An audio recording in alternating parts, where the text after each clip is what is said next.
Hey, this is Chris with the Colorado Avalanche Information Center. We're here in Upper Prospect Basin, right at about 12,000 feet on an east-southeast facing slope. We're here at the site of a skier-triggered avalanche.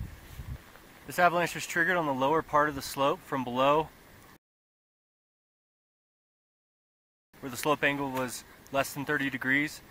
It propagated up into this steeper terrain feature. Slope angle here is right about 35 degrees.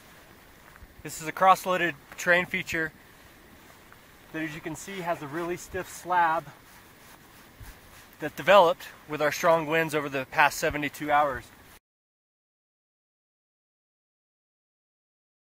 This avalanche failed on the old snow, new snow interface in these weak, sugary, small grain facets.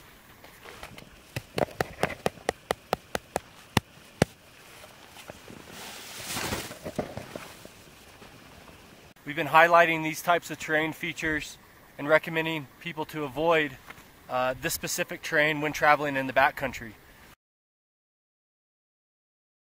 This is bullseye data that certain slopes within our advisory area are likely to produce an avalanche, especially where they're steep and a wind stiffened slab sits above weak sugary snow.